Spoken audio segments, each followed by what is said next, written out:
এক ইহুদি কিশোর বিষ্ণু ইসা ইসলামের খেদমত করতে, ইহুদি ছেলে আমার নবীর খেদমত করতো, তারা ছিল নবীর প্রতিবেশী। তো অনেক দিন হয় ইহুদি ছেলেটা আসে না। বিষ্ণুনবী খোঁজ দিলেন, ঘটনা কি? একটা ইহুদি ছেলে না আমার খেদমতে আসতো, ছেলেটা কই? খোঁজ নিয়ে জানলেন ছেলেটা অসুস্থ। বিষ্ণু ইসা ইসলাম ওই ইহুদির বাড়িতে চলে গেলেন ওই ছেলেটাকে দেখা করার জন্য, ভিজিট করার জন্য। সুবহানাল্লাহ পড়বেন না? গেলেন, যে দেখে ইহুদি ছেলেটা মুমূর্ষ, যান যায় যায় ভাব, বিছানায় পড়ে আছে, তার বাবা দাঁড়ানো। বিশ্বনবী তার মাথার পাশে বসলেন, মাথায় হাত বুলিয়ে দিলেন, আর ছেলেটাকে বললেন, আসলিম, হে ইহুদি ছেলে, আসলিম, ইসলাম ধর্ম গ্রহণ করো। তো ছোট্ট ছেলে ভাবে আমরা ইহুদি, এখন ইসলাম ধর্ম গ্রহণ করলে আব্বা যদি বকা দেয়, ফানাযারা ইলা ওয়াজহি আবি, ছেলেটা তার বাবার চেহারার দিকে তাকালো, দেখি আব্বা কি কয়। আব্বা যদি বলে তাইলে ইসলাম ধর্ম গ্রহণ করবে। ইহুদি ছেলেটা তার বাবার দিকে যখন তাকালো, ওর বাবা বলে, আতি আবুল কাসিম, আবুল কাসিম যা বলে তাই করো। আবুল কাসিম হচ্ছে বিষ্ণু ইসা ইসলামের একটা কুনিয়াত, উপনাম। আমার রাসূলের বড় ছেলের নাম ছিল কাসেম। যেমন দেখবেন আমাদের এলাকায় কারো ছেলের বড় ছেলের নাম যদি হয় আবদুল্লাহ, এরা আবদুল্লাহর বাপ বলে ডাকে। কারো বড় মেয়ের নাম যদি হয় ফাতেমা, এরা কি ডাকে? ফাতেমার বাপ বলে না? তো বিষ্ণু ইসা ইসলামের বড় ছেলের নাম ছিল কাসেম। ইহুদি বাবা বলল, আতি আবুল কাসেম, আবুল কাসেম যা বলে তাই শোনো, মানে মোহাম্মদ যা বলে তাই শোনো। এই কথা শুনে ছেলে সাহস পাইছে, ছেলে আবার পড়তে আরম্ভ করলো, আশহাদু আল্লাহ ইলাহা ইল্লাল্লাহ ওয়া আশহাদু আন্না মুহাম্মাদার রাসূলুল্লাহ, পড়েন আল্লাহু আকবার। বিশ্বনবীর আহ্বান শুনে ওই আহ্বানে সাড়া দিয়ে ইহুদি ছেলে শাহাদা পড়ে মুসলমান হয়ে গেল। তার হৃদয়টারে ইমানের নূর দিয়ে আলোকিত করে দিল কে? প্রিয় ভাইরা, এবার রাসূল সাল্লাল্লাহু আলাইহি ওয়াসাল্লাম বের হয়ে আসলেন ঘর থেকে, আর বললেন, আলহামদুলিল্লাহিল্লাযী আনকাযাহু মিনান নার, প্রশংসা সে আল্লাহর, যে আল্লাহ জাহান্নামে চলে যাচ্ছিল প্রায় এমন একটা লোককে মুহূর্তের মধ্যে কালেমায়ে শাহাদাতের বদৌলতে জান্নাতি বানায় দিলেন। আওয়াজ করে পড়েন সুবহানাল্লাহ। এই হাদিস থেকে আমরা কি শিখলাম? What is the moral of the story? এক নম্বর স্টোরি হলো, প্রতিবেশী ইহুদি হোক হিন্দু হোক, যাবেন, সুসম্পর্ক রাখবেন, উপহার দিবেন, বিপদে পাশে দাঁড়াবেন, তাইলেই তো আপনাদের প্রতি, মুসলমানদের প্রতি তারা আকৃষ্ট হবে, ঠিক কিনা বলেন? আপনি যদি হিন্দুদের সাথে বৌদ্ধদের সাথে নাই মিশেন, নাস্তিকের কাছে নাই যান, তো ইসলামের সৌন্দর্যটা ওরা বুঝবে কেমনি? আমার অনেক হিন্দু পরিচিত ভাই আছে, ওরা আমাদের ইফতারের প্রোগ্রামে এসে একসাথে ইফতারি করে। অনেক মদখোর আমার সাথে বসে একসাথে ডিনার করে, হাফ প্যান্ট পরা, গলায় স্বর্ণের চেইন, হাতে স্বর্ণের ব্রেসলেট, আইসা আমার সাথে ডিনার করছে, আছে এরকম। গাঁজাখোর, আমি বলি আসো, ওয়েলকাম টু মাই ডিনার, আসো বসো, বসলেই তো আমি ওর ডিএনএ, চিন্তার ডিএনএ চেঞ্জ করে দেওয়ার সুযোগ পাবো, চিল্লায় বলো ঠিক কিনা? আসতে হবে আমার কাছে। Hour door is open, the door of Islam is open 24/7। সবসময় আমাদের ইসলামের দরজা আমার অমুসলিম ভাইদের জন্য খোলা আছে না নেই? এ হাদিস থেকে দুইটা শিক্ষা। এক নম্বর শিক্ষা, প্রতিবেশী মুসলিম হোক অমুসলিম হোক, যান, অসুস্থ হইলে একটু আপেল নিয়ে যান, আঙ্গুর নিয়ে যান, কমলা নিয়ে যান, তাদের সাথে ভালো আচরণ করেন। ইসলামের বিউটি দেখে, সৌন্দর্য দেখে অবাক হবে, নসিব ভালো হলে কোনোদিন কালিমা পড়ে মুসলমান হয়ে যাবে, ঠিক কিনা বলেন? তাহলে অমুসলিমের সাথে ভালো সম্পর্ক। বিশ্বনবী ইহুদির বাড়িতে গেলেন, ইহুদির বাড়ি, আর আমার মুসলমান ভাই আমার কাফের বলে, এরকম আছে না নাই? মুসলিমরা দেখতে পারে না, সহ্য করতে পারে। বিশ্বনবী সাল্লাল্লাহু আলাইহি ওয়াসাল্লাম ইহুদির বাড়িতে গেলেন, এটা একটা শিক্ষা। আরেকটা শিক্ষা হলো, আমার প্রতিবেশী যেই ধর্মের হোক আমি সম্পর্ক রাখবো। অসুস্থ হলে যাব, কি বলেন ভাইরা? যাবেন না? যাবেন না আপনারা? আচ্ছা, 2 নম্বর শিক্ষা হলো, বিষ্ণু ইসা ইসলামের খাদেম ছিল ইহুদি, এতদিন খেদমত করলো, একদিনও বিশ্বনবী ওরা কালিমার দাওয়াত দেয় নাই। কারণ কি? বিশ্বনবী একটা ভালো সময়ের অপেক্ষা করতেছিলেন, প্রপার টাইমিং। দাঈর কাজ হচ্ছে দাঈ ইলাল্লাহ, সে হচ্ছে সুযোগ সন্ধানী। দাঈ সুযোগ খুঁজে, কখন দাওয়া দিলে ব্যাটে বলে হবে, ঝোপ বুঝে কোপ মারে, ঠিক কিনা বলেন? বিষ্ণু ইসা ইসলাম ভালো সময়ের অপেক্ষা করতেছিলেন, দেখি ভালো সময় আসুক আসুক আসুক আসুক। আস্তে আস্তে এমন সময় আসছে, ছেলে এবার মুমূর্ষ। অসুস্থ ব্যক্তির হৃদয় অত্যন্ত নরম থাকে, হসপিটালে যখন কেউ যায় তার হৃদয়টা বড্ড নরম থাকে, মৃত্যুর ভয়ে তার অন্তরটা নরম থাকে, ঠিক কিনা বলেন? এই প্রপার টাইমিংয়ের অপেক্ষা করতেছিলেন। যখনই টাইমিং পেয়েছেন দাওয়াত দিলেন, পড়ো লা ইলাহা ইল্লাল্লাহ, সুবহানাল্লাহ পড়েন সবাই। বিষ্ণু ঈসা ইসলাম মক্কাতে কিংবা মদিনাতে অন্য ধর্মের লোকদের সাথে খুব পিসফুলি লাইফ লিড করেছেন। হোক মুশরিক, হোক খ্রিস্টান, হোক ইহুদি, বিশ্বনবী সবার সাথে মিলেমিশে ছিলেন। আলহামদুলিল্লাহ বলেন। ইসলাম হচ্ছে পিসফুল রিলিজিয়ান। অন্য ধর্মের প্রতি সহনশীলতার সবক ইসলাম আমাদেরকে দেয়, কিন্তু প্রতিটি মুসলিমের এটা মনে রাখতে হবে, আল্লাহর কাছে পছন্দনীয় গ্রহণযোগ্য ধর্ম জীবনাদর্শ একটি, সেটা হচ্ছে ইসলাম। আওয়াজ করে বলেন সেটা কি? লালমনিরহাটের ভাইয়েরা আওয়াজ করে বলুন, আল্লাহর কাছে মনোনীত ধর্ম একটি, সেটা কি? এজন্য রব্বুল আলামিন বলেন, ইন্নাদ-দীনা ইনদাল্লাহিল ইসলাম, আল্লাহর কাছে মনোনীত গ্রহণযোগ্য অ্যাকসেপ্টেড ধর্ম মতাদর্শ একটা, সেটা হলো ইসলাম। ইসলাম ছাড়া অন্য কোনো ধর্ম যদি কেউ তালাশ করে, তার ওই ধর্ম আল্লাহ গ্রহণ করবে না।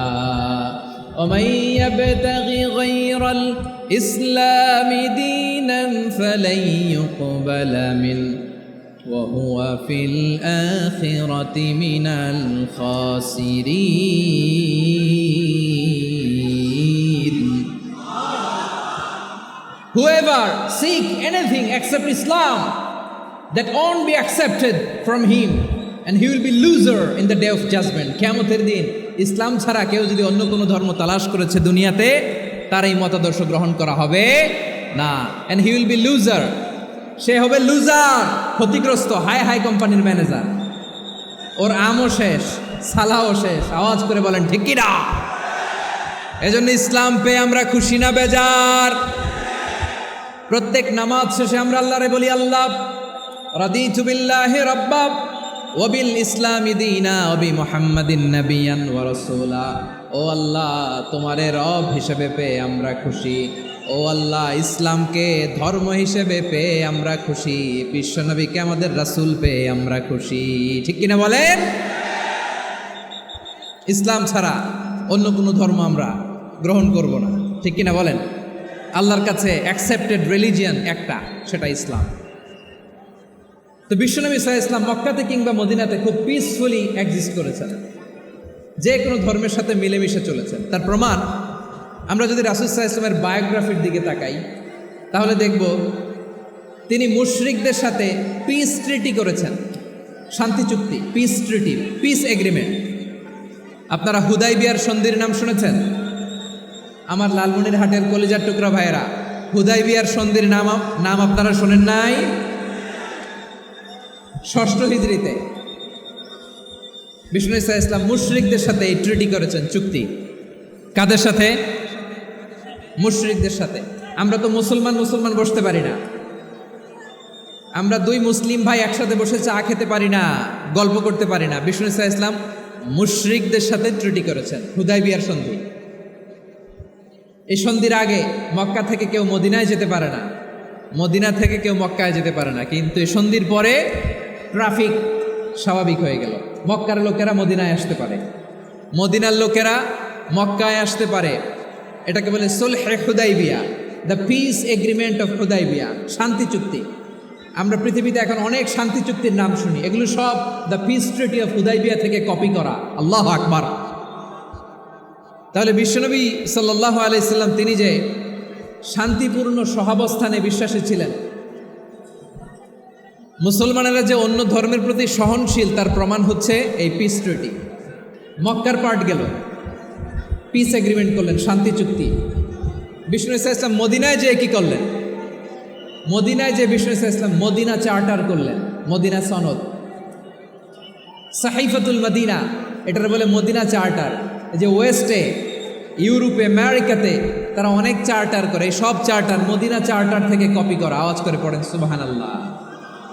বিষ্ণু ঈসা ইসলাম মদিনায় গেলেন, মদিনাতে মুসলিম, মুশরিক, ইয়াহুদি, এই 3 ধর্মের লোক মিলে সব স্টেক হোল্ডার যারা আছে সবাইকে নিয়ে বিষ্ণু ঈসা ইসলাম মদিনা চার্টার করলেন, মদিনা সনদ। পড়েন সুবহানাল্লাহ।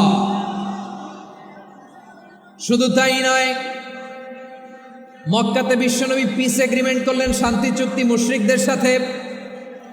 মদিনাতে যে বিশ্বনবী মদিনা চার্টার করলেন, মদিনা সনদ করলেন ইহুদিদের সাথে।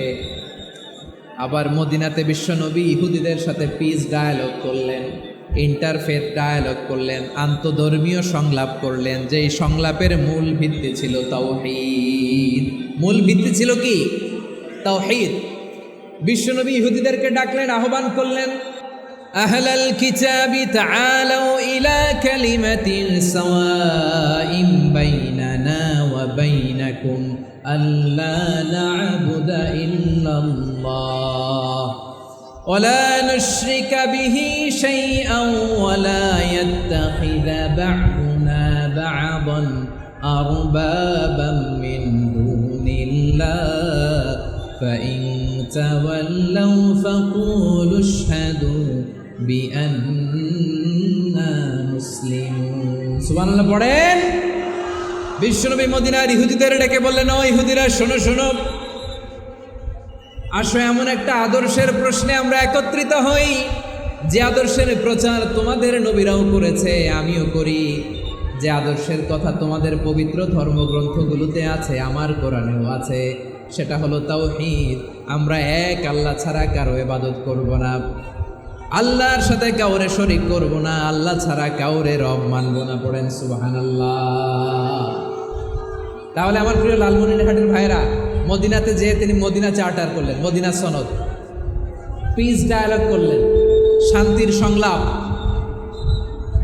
ইন্টারফেথ ডায়ালগ করলেন, আন্তধর্মীয় সংলাপ, যার ভিত্তি ছিল তাওহীদ। সুবহানাল্লাহ পড়ুন। তাহলে অন্য ধর্মের প্রতি সবসময় ইসলাম সহনশীল, টলারেন্স। যদি আপনি দেখতে চান ইসলামের নবী বিশ্বনবীর দিকে তাকান, ঠিক কিনা বলেন?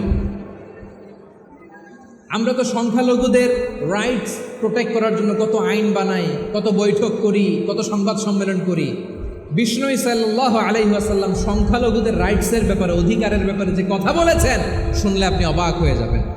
বিশ্বনবী বলেন, আলা মান যালামা মুআহাদান আও ইনতাকাসাহু আও কাল্লাফাহু ফাওকা তাআতিহি আও কাল্লাফাহু ফাওকা তাকাতিহি আও আখাযা মিনহু শাইআন বিগাইরি তিবি নাফসিন ওয়া আনা হাজিজুহু ইয়াউমাল কিয়ামা। খবরদার, জেনে রাখো, কেউ যদি কোনো সংখ্যালঘুর উপরে অত্যাচার করে, কোনো সংখ্যালঘুর প্রাপ্য থেকে যদি কেউ কাউকে ঠকায়, সংখ্যালঘুর উপর যদি কেউ কষ্ট দেয়, কোনো সংখ্যালঘুর সম্পদ যদি কেউ জোর করে কেড়ে নেয়, আমি কিয়ামতের দিন বিশ্বনবী ওই সংখ্যালঘুর পক্ষে আর ওই মুসলমানদের বিপক্ষে বাদী হয়ে দাঁড়াবো। সুবহানাল্লাহ বলতে পারলেন না? আল্লাহু আকবার। আপনি নামাজি, আপনি মুসল্লি, আপনি হাজি সাহেব, তাহাজ্জুদ পড়তে পড়তে কপালে দাগ ফেলে দিছেন, আপনার প্রতিবেশী হিন্দু, ভাবছেন আমার তো পাওয়ার আছে, ওর জমিটা দখল করি। বিশ্বনবী বলেন, কিয়ামতের দিন ওই হিন্দুর পক্ষে তোর বিরুদ্ধে আমি বাদী হয়ে দাঁড়াবো। পৃথিবীর কোন ধর্মে এরকম স্টেটমেন্ট পাবেন? পাবেন? আপনি ভাবছেন আপনি নামাজ পড়লে হাজি সাহেব কপালে দাগ ফেলাই দিলে আপনি সেলসেলায় জান্নাতে চলে যাবেন না? খবরদার। বিশ্বনবী বলেন, কোনো সংখ্যালঘুর উপর যদি কেউ আক্রমণ করে, তার প্রাপ্য তাকে না দিয়ে যদি তাকে ঠকায়, তার উপর জুলুম করে, তার সম্পদ যদি কেড়ে নেয়, আমি নবী, তুমি মুসলিম হইতে পারো, মুসল্লি হইতে পারো, তার পক্ষে তোমার বিপক্ষে আল্লাহর দরবারে বাদী হয়ে দাঁড়াবো।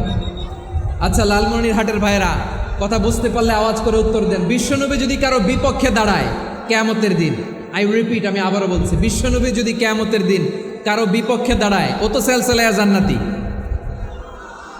তাই না? জান্নাতি না? যে নবীর সুপারিশ ছাড়া জান্নাতের গেটও দেখা যাবে না, ওই নবী যদি বলে তোর বিপক্ষে আমি বাদী হয়ে দাঁড়াবো, ওই জান্নাতে আর ঢোকার কোনো সুযোগ আমাদের থাকবে? এখানেই শেষ না আমার প্রিয় লালমনিরহাটের ভাইয়েরা, এখানেই শেষ নয়। বিশ্বনবী বলেন, মান কাতালা মুআহাদান, বুখারীর বর্ণনা, মান কাতালা মুআহাদান লাম ইয়ারাহ রাইহাতাল জান্নাহ। কেউ যদি, কোনো মুসলিম যদি অন্যায়ভাবে কোনো সংখ্যালঘুকে হত্যা করে, কোনো হিন্দুকে হত্যা করে, কোনো বৌদ্ধরে হত্যা করে, অন্যায়ভাবে কোনো মুসলিম যদি কোনো সংখ্যালঘুরে হত্যা করে, জান্নাতে যাওয়া তো দূরের কথা, ওই মুসলিম জান্নাতের ঘ্রাণও পাবে না। সেই বুখারীর বর্ণনা, মান কাতালা মুআহাদান লাম ইয়ারাহ রাইহাতাল জান্নাহ ওয়া ইন্না রিহাহা লা ইউজাদু মিন মাসিরাতি 40 আমা, যে জান্নাতের ঘ্রাণ 40 বছর দূরের রাস্তা থেকেই পাওয়া যায়। সুবহানাল্লাহ। প্রিয় ভাইরা, এখান থেকে জান্নাতে পৌঁছতে লাগবে 40 বছর। এত দূর, কত বছর? সবাই বলেন কত বছর? এখান থেকে জান্নাতে পৌঁছতে লাগবে 40 বছর। এত দূরে থাকতেই জান্নাতের ঘ্রাণ আপনার নাকে এসে ধাক্কা মারবে। বিষ্ণুই বলেন, যে ব্যক্তি কোনো সংখ্যালঘুকে হত্যা করে জান্নাতের ঘ্রাণ তো পাবেই, জান্নাতে তো ঢুকতে পারবেই না, জান্নাতের ঘ্রাণও তার নাকে লাগবে না। পড়েন না আউযুবিল্লাহ। তাহলে সংখ্যালঘুদের ব্যাপারে ইসলামে অধিকার দেয়া আছে না নাই? লালমনিরহাটের ভাইয়ের আওয়াজ করে বলেন, আমার সংখ্যালঘু হিন্দু ভাইদের রাইটস, অধিকার আমাদের ইসলামে প্রোটেক্টেড আছে না নাই? এখানেই শেষ না। বিষ্ণু ইসলাম আপনার অমুসলিম প্রতিবেশীর সাথে ভালো আচরণ করতে বলেছে। আমাদের হয় না, এটা মুসলিম পাড়া, ওটা বৌদ্ধ পাড়া, হয় না? অনেক সময় হয় না, এটা আমাদের মুসলিম পাড়া, ওইটা হিন্দু পাড়া, এরকম আছে না নাই? লালমনিরহাটে নাই না? আছে? হিন্দু যদি আপনার প্রতিবেশী হয় কি করবেন? ওরে কষ্ট দিবেন নাকি? কেন? ও তো হিন্দু, ও তো আমার আল্লাহরে ডাকে না, ওরে কষ্ট দিলে জায়েজ হবে না? খবরদার। বিষ্ণু ইসলাম বলেন, মান কানা ইউমিনু বিল্লাহ ওয়াল ইয়াউমিল আখির ফালিউকরিম জারাহ, যে আল্লাহ বিশ্বাস করে আর আখিরাতে বিশ্বাস করে সেজন্য প্রতিবেশীর সাথে ভালো আচরণ করে। সুবহানাল্লাহ। কলিজা জুড়ায় যায় না আমার নবীর কথাগুলো শুনলে? যে আল্লাহ বিশ্বাস করে, যে আখিরাতে বিশ্বাস করে সেজন্য প্রতিবেশীর সাথে ভালো আচরণ করে। এখানে বলছে মুসলিম প্রতিবেশী বলছে, নামাজি প্রতিবেশী বলছে, আল্লাহওয়ালা প্রতিবেশী বলছে না। প্রতিবেশী আস্তিক হোক নাস্তিক হোক, প্রতিবেশী মুমিন হোক মুশরিক হোক, প্রতিবেশী হইলেই তার সাথে ভালো আচরণের দরকার আছে না নাই? আমার প্রিয় লালমনিরহাটের ভাইয়েরা, বিষ্ণু ইসলাম ওনার ইহুদি প্রতিবেশীদের দেখাশোনা করতেন। আওয়াজ করে বলেন কোন প্রতিবেশী? ইহুদি।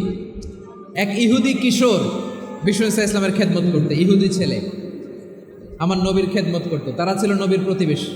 তো অনেক দিন হয় ইহুদি ছেলেটা আসে না। বিষ্ণুনবী খোঁজ দিলেন, ঘটনা কি? একটা ইহুদি ছেলে না আমার খেদমতে আসতো, ছেলেটা কই? খোঁজ নিয়ে জানলেন ছেলেটা অসুস্থ। বিষ্ণু ইসলাম ওই ইহুদির বাড়িতে চলে গেলেন ওই ছেলেটাকে দেখা করার জন্য, ভিজিট করার জন্য। সুবহানাল্লাহ পড়বেন না? গেলেন, যে দেখে ইহুদি ছেলেটা মুমূর্ষ, যান যায় ভাব, বিছানায় পড়ে আছে, তার বাবা দাঁড়ানো। বিশ্বনবী তার মাথার পাশে বসলেন, মাথায় হাত বুলিয়ে দিলেন, আর ছেলেটাকে বললেন আসলিম, হে ইহুদি ছেলে আসলিম, ইসলাম ধর্ম গ্রহণ করো। তো ছোট্ট ছেলে ভাবে আমরা ইহুদি, এখন ইসলাম ধর্ম গ্রহণ করলে আব্বা যদি বকা দেয়, ফানাযারা ইলা ওয়াজহি আবি, ছেলেটা তার বাবার চেহারার দিকে তাকালো, দেখে আব্বা কি কয়। আব্বা যদি বলে তাইলে ইসলাম ধর্ম গ্রহণ করবে। ইহুদি ছেলেটা তার বাবার দিকে যখন তাকালো, ওর বাবা বলে আতি আবুল কাসিম, আবুল কাসিম যা বলে তাই করো।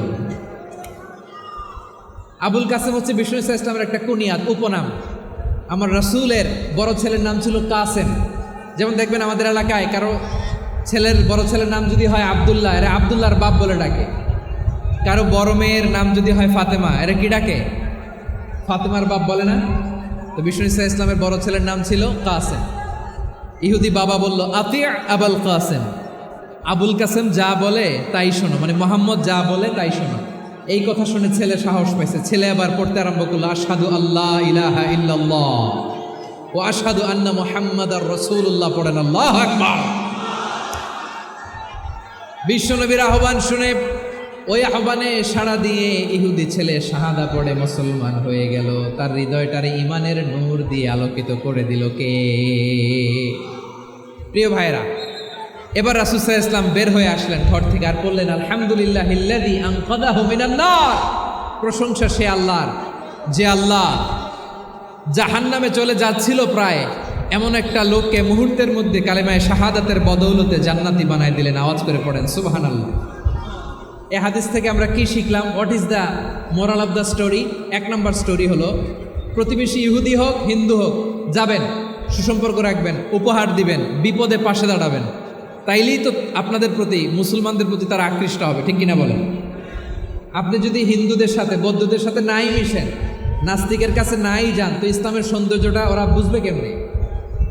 আমার অনেক হিন্দু পরিচিত ভাই আছে, ওরা আমাদের ইফতারের প্রোগ্রামে এসে একসাথে ইফতারি করে। অনেক মদখোর আমার সাথে বসে একসাথে ডিনার করে, হাফ প্যান্ট পরা, গলায় স্বর্ণের চেইন, হাতে স্বর্ণের ব্রেসলেট, আইসা আমার সাথে ডিনার করছে, আছে এরকম। গাঁজাখোর, আমি বলে আসো, welcome welcome to my dinner, আসো বসো। বসলেই তো আমি ওর ডিএনএ, চিন্তার ডিএনএ চেঞ্জ করে দেওয়ার সুযোগ পাবো, চিল্লায় বলো ঠিক কি না? আসতে হবে আমার কাছে। Our door is open, the door of Islam is open 24/7। সব সময় আমাদের ইসলামের দরজা আমার অমুসলিম ভাইদের জন্য খোলা আছে না নাই? এই হাদিস থেকে দুইটা শিক্ষা। এক নম্বর শিক্ষা, প্রতিবেশী মুসলিম হোক অমুসলিম হোক, যান, অসুস্থ হইলে একটু আপেল নিয়ে যান, আঙ্গুর নিয়ে যান, কমলা নিয়ে যান, তাদের সাথে ভালো আচরণ করেন। ইসলামের বিউটি দেখে, সৌন্দর্য দেখে অবাক হবে, নসিব ভালো হলে কোনোদিন কালিমা পড়ে মুসলমান হয়ে যাবে, ঠিক কিনা বলেন? তাহলে অমুসলিমের সাথে ভালো সম্পর্ক। বিশ্বনবী ইহুদির বাড়িতে গেলেন, ইহুদির বাড়ি, আর আমার মুসলমান ভাই আমার কাফের বলে, এরকম আছে না নাই? মুসলিমরা দেখতে পারে না, সহ্য করতে পারে। বিশ্বনবী সাল্লাল্লাহু আলাইহি ওয়াসাল্লাম ইহুদির বাড়িতে গেলেন, এটা একটা শিক্ষা। আরেকটা শিক্ষা হলো, আমার প্রতিবেশী যেই ধর্মের হোক আমি সম্পর্ক রাখবো। অসুস্থ হলে যাব, কি বলেন ভাইরা? যাবেন না? যাবেন না আপনারা? আচ্ছা, 2 নম্বর শিক্ষা হলো, বিষ্ণু ইসা ইসলামের খাদেম ছিল ইহুদি, এতদিন খেদমত করলো, একদিনও বিশ্বনবী ওরা কালিমার দাওয়াত দেয় নাই। কারণ কি? বিশ্বনবী একটা ভালো সময়ের অপেক্ষা করতেছিলেন, প্রপার টাইমিং। দাঈর কাজ হচ্ছে দাঈ ইলাল্লাহ, সে হচ্ছে সুযোগ সন্ধানী। দাঈ সুযোগ খোঁজে, কখন দাওয়া দিলে ব্যাটে বলে হবে, ঝোপ বুঝে কোপ মারে, ঠিক কিনা বলেন? বিষ্ণু ইসা ইসলাম ভালো সময়ের অপেক্ষা করতেছিলেন, দেখি ভালো সময় আসুক আসুক আসুক আসুক।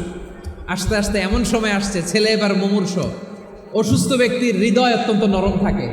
হসপিটালে যখন কেউ যায় তার হৃদয়টা বড্ড নরম থাকে, মৃত্যুর ভয়ে তার অন্তরটা নরম থাকে, ঠিক কিনা বলেন? এই প্রপার টাইমিং এর অপেক্ষা করতেছিলেন। যখনই টাইমিং পেয়েছেন দাওয়াত দিলেন, পড়ো লা ইলাহা ইল্লাল্লাহ, সুবহানাল্লাহ পড়েন সবাই। তাহলে ইসলাম অমুসলিম প্রতিবেশীর সাথে ভালো আচরণ করতে বলে। ইসলাম অমুসলিম মাতা পিতার সাথেও ভালো আচরণ করতে বলে।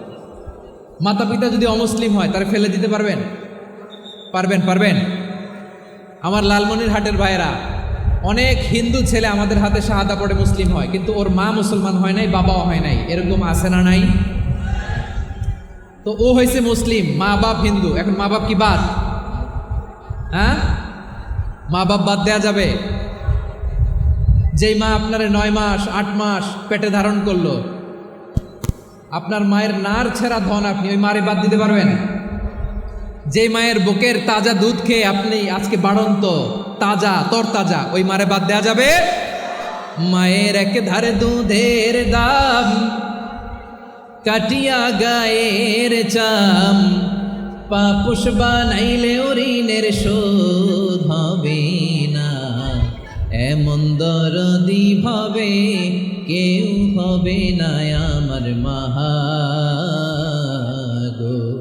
মায়ের এক ধারে দুধের দাম, কাটিয়া গায়ের চাম, পাপুষ বানাইলে ঋণের শোধ হবে না, এমন দরদি ভাবে কেউ হবে না আমার মাহা গো, ঠিক কিনা? মাকে তো বাদ দেওয়া যায় না। وَقَضَى رَبُّكَ أَلَّا تَعْبُدُوا إِلَّا إِيَّاهُ وَبِالْوَالِدَيْنِ إِحْسَانًا।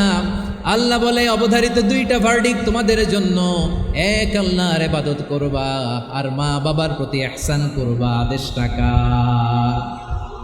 মা বাবার প্রতি ইহসান করতে হবে। আমার মা হিন্দু হোক ভালো আচরণ করতে হবে, বৌদ্ধ হোক ভালো আচরণ করতে হবে। আমার যে সমস্ত হিন্দু ভাইয়েরা মুসলিম হয়েছ, তোমাদের মা বাবা এখনো মুসলমান হয় নাই, তাদের সাথে ভালো আচরণ করতে হবে। আপনাদের খেদমত নিজে করতে হবে অথবা খেদমতের ব্যবস্থা করাই দিতে হবে। মান্থলি যে খরচ লাগে এটা দিতে হবে। আরে তুমি এখন মুসলিম, তোমার মা বাবা হিন্দু, এখনই তো সুযোগ ইসলামের সৌন্দর্য দেখানো।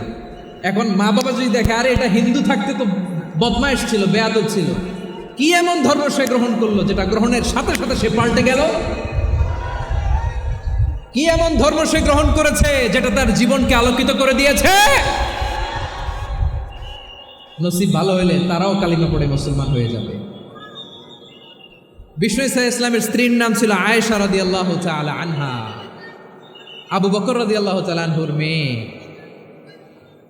আবু বকর রাদিয়াল্লাহু তাআলা আনহুর আরেক মেয়ের নাম হচ্ছে আসমা।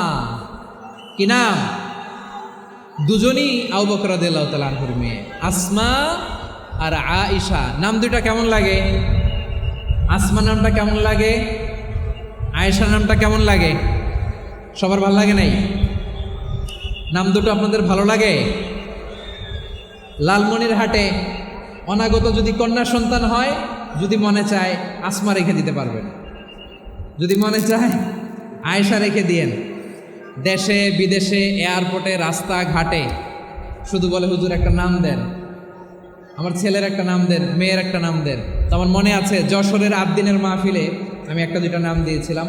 আজকে লালমনিরহাটের এই প্রোগ্রামে কন্যা সন্তান যদি হয় দুটা নাম দিলাম, আসমা কিংবা আয়েশা। ইনশাআল্লাহ পড়েন। দুজন বোন, এক মায়ের না, বাবা এক মা দুজন। আয়েশা রাদিয়াল্লাহু তাআলা আনহার মায়ের নাম উম্মে রুমান, আর আসমা রাদিয়াল্লাহু তাআলা আনহার মায়ের নাম কুতাইলা বিনতে আব্দুল উজ্জা। আবু বকর রাদিয়াল্লাহু তাআলা আনহু 4টা বিয়ে করেছিলেন। একই ঘটনা ঘটেছে এই ফ্যামিলিতে। আসমা ইসলাম ধর্ম গ্রহণ করে মুসলিমা, কিন্তু তার মা কুতাইলা মুশরিকা। আই রিপিট, বোঝার জন্য আমি আবারও বলি, আসমা রাদিয়াল্লাহু তাআলা আনহা মুসলিমা, আর আসমার মা কুতাইলা, আওয়াজ করে বুঝে থাকলে বলেন, আসমার মা মুশরিকা। তার মানে মেয়ে মুসলিম, মা অমুসলিম, ভেজাল আছে না নাই? কিন্তু কুতাইলা আর ধৈর্য ধারণ করতে পারে না। নার ছেড়া ধন, কলিজার টুকরা ধন, কলিজার টুকরা সন্তান আসমারে দেখতে বড্ড মন চায়। সাইয়েদনা আসমা রাদিয়াল্লাহু তাআলা আনহা মক্কা থেকে হিজরত করে মদিনায় চলে গেলেন। হুদাইবিয়ার পর যখন মক্কা মদিনার ট্রাফিক স্বাভাবিক হলো, মক্কার লোক মদিনায় যায়, মদিনার লোক মক্কায় আসে। কুতাইলা কলিজার টুকরা সন্তান আসমারে দেখার জন্য কিছু উপহার নিয়ে বিশাল মরুপথ পাড়ি দিয়ে মক্কা থেকে মদিনায় যায়। সুবহানাল্লাহ বলেন। এখন মা আসছে মেয়ের সাথে দেখা করতে, মেয়ে তো আর দেখা দেয় না। মেয়ে ভাবছে আমার মা তো মুশরিকা, অপবিত্রা, তার সাথে কি দেখা দেয়া যাবে? বিশ্বনবীর দরবারে চলে গেলেন। সুবহানাল্লাহ বলেন।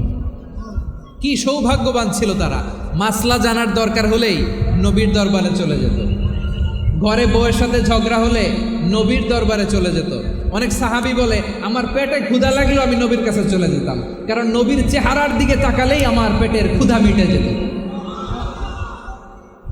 সাইয়েদনা আসমা রাদিয়াল্লাহু তাআলা আনহা বিশ্বনবীর কাছে চলে গেলেন, যে বললেন ইয়া রাসূলুল্লাহ ইয়া হাবিবাল্লাহ ইন্না উম্মি কাদিমাতুন ইলাইয়া ওয়া হিয়া রাগিবা।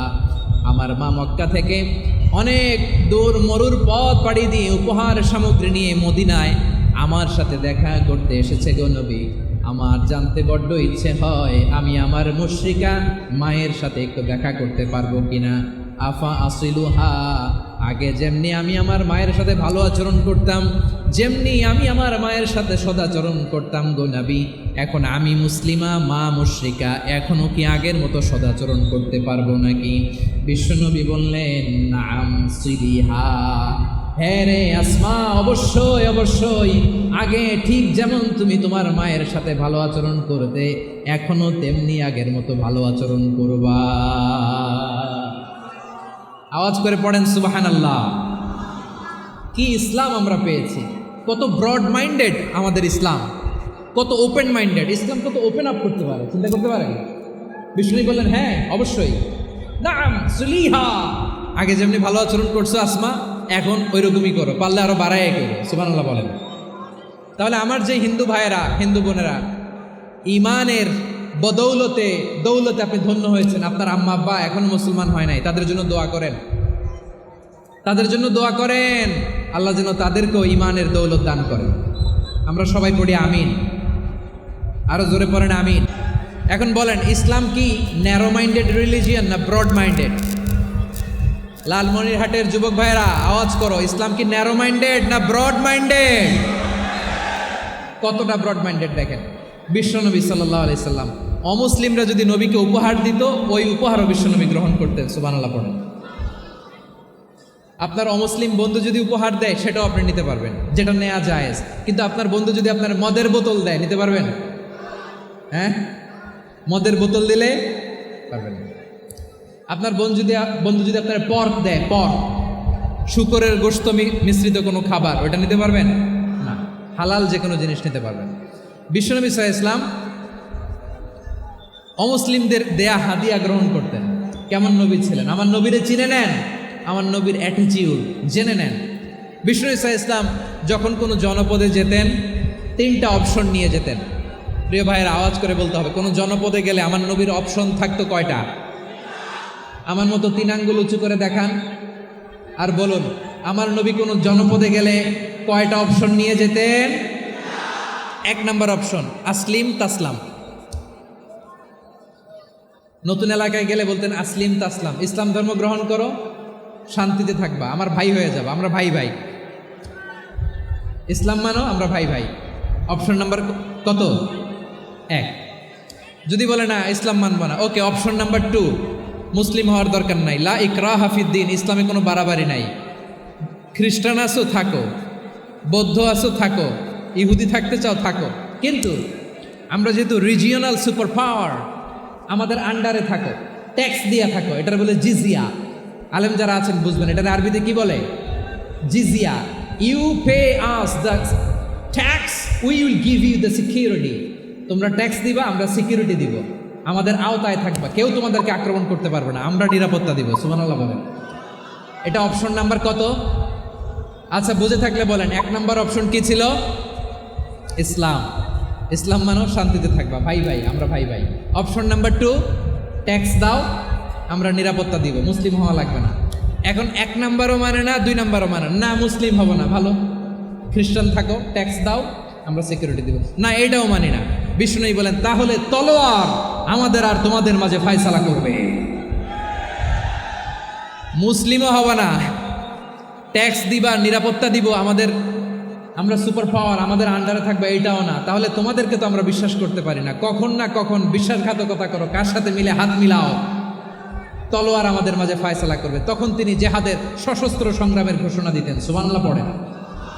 দেখেন, পশ্চিমারা জেহাদকে এইভাবে চিত্রায়িত করে না। ওরা জেহাদ বলতে বোঝায় তলোয়ার, হাত কাটো, গলা কাটো, না। জেহাদ সশস্ত্র সংগ্রাম 3 নম্বরে। অধিকাংশ ক্ষেত্রেই বিশ্বনবীর সুন্দর আচরণ দেখে, আরে আমার নবীর যে নুরানি চেহারা, অনেকে তো কেবল সিরেফ চেহারাটা দেখেই কালিমা পড়ে মুসলমান হয়ে গিয়েছে। যারা মুসলিম হয় নাই, তারা তাদের ইসলামেই বলবৎ ছিল, ট্যাক্স দিয়ে ইসলামের আন্ডারে ছিল। যারা এটাও মানে নাই, ওইটাও মানে নাই, তাদের বিরুদ্ধে জেহাদ। বিষ্ণু ইসলাম 7ম হিজরিতে যখন খায়বার বিজয়ের পরে ইসলাম রিজিওনাল সুপার পাওয়ার হিসেবে আত্মপ্রকাশ করলো, বিশ্বনবী চিঠি লিখলেন অন্যান্য সুপার পাওয়ারের কাছে, রাষ্ট্রীয় চিঠি লেখে এক রাষ্ট্রপ্রধান আরেক রাষ্ট্রপ্রধানের কাছে। ঠিক কিনা বলেন? জানেন না আপনারা? এই যে 24-এর ছাত্র নাগরিক অভ্যুত্থানে, এই অভ্যুত্থান যখন শুরু হয়, আমি তখন সাউথ আফ্রিকাতে একটা স্ট্যাটাস দিয়েছিলাম, কোটা নয়, গোটা দেশ সংস্কার করা লাগবে। শুধু বাংলাদেশ নয়, সারা বিশ্বের বাংলা ভাষাভাষী লোকেরা এই আন্দোলনের সাথে সমর্থন তারা করেছে, এটাকে সাপোর্ট করেছে, তারা সমর্থন দিয়েছে। আমাদের ইউনাইটেড আরব আমিরাতের বাংলাদেশি ভাইয়েরা, তারা সেখানে রাস্তায় নেমে এসেছিল, জানেন? ওইখানে ডেমনস্ট্রেশন করা যায় না, সেখানকার সরকার তাদেরকে যাবজ্জীবন দিয়েছিল। তখন আমাদের এই যে প্রধান উপদেষ্টা ডক্টর মোহাম্মদ ইউনূস সরাসরি G2G বলে, এটারে G2G, government to government, G2G, উনি চিঠি লিখলেন যে তাদেরকে, ইউর হাইনেস, হে সম্মানিত আমির, আপনি আমার এই চিঠির কারণে আমার সম্মানে এই 53 জন বাংলাদেশিকে মাফ করে দেন। এই চিঠির বদৌলতে বেকসুর খালাস পেয়ে গিয়েছিল আমাদের ভাইরা। জানেন না এই ঘটনা আপনারা? তাহলে গভর্নমেন্ট টু গভর্নমেন্ট চিঠি দেওয়া হয়। 7ম হিজরিতে বিষ্ণু ইসলাম সব সুপার পাওয়ারের কাছে চিঠি দিলেন, রোমান সম্রাটের কাছে, পারস্য অধিপতির কাছে, মিশরের অধিপতির কাছে, সবার কাছে চিঠি লিখলেন। চিঠির ভাষা ছিল এরকম, মিন মুহাম্মাদিন রাসূলিল্লাহ ইলা মুকাউকিস আযীমিল কিবত মুহাম্মদ রাসূলুল্লাহর পক্ষ থেকে মিশরের বাদশার কাছে, আসলিম তাসলাম, ইসলাম মানো শান্তিতে থাকবা, সালামুন আলা মান ইত্তাবা আল হুদা, শান্তি তার জন্য যে হেদায়েতের অনুসরণ করে। সুবহানাল্লাহ পড়েন। তো এই চিঠি অনেকে ভালোভাবে রিসিভ করেছে, অনেকে এই চিঠি পাওয়ার পরে নবীর কাছে আবার ইন রিটার্ন উপহার পাঠিয়েছে। কি পাঠিয়েছে? উপহার। মিশরের বাদশাহ মুকাউকেস তিনি বিশ্বনবীকে বিশাল এক উপহারের ডালি পাঠিয়েছেন। মিশরের বাদশাহ মুকাউকেস ছিলেন ধর্মে খ্রিস্টান। লালমনিরহাটের ভাইয়েরা আওয়াজ করে বলেন, মিশরের বাদশাহ ধর্মে কি ছিল? খ্রিস্টান। কি উপহার দিয়েছিল আমার নবীকে? শুনতে মনে চায়? আওয়াজ নাই লালমনিরহাটের গলায়, শুনতে মনে যায়?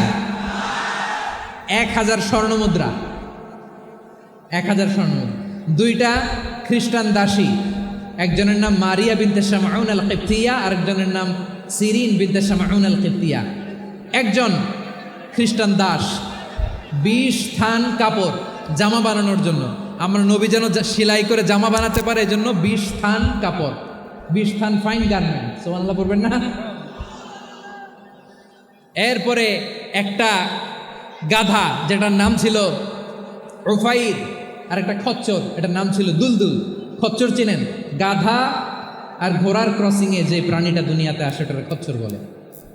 তো এই যে সুপার পাওয়ার খ্রিস্টান বাদশার কাছে নবী চিঠি লিখলেন, ওই খ্রিস্টান বাদশা আমার নবীকে উপহার দিল। বিশ্বনবী এই উপহারগুলো সানন্দে গ্রহণ করেছেন।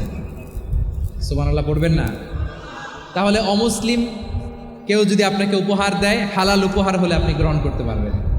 অনুরূপভাবে পারস্যের বাদশাহ, রোম সম্রাট বিশ্বনবীকে উপহার পাঠিয়েছেন। আমার নবী সবগুলো উপহার গিফট গ্রহণ করেছেন। সুবহানাল্লাহ বলেন।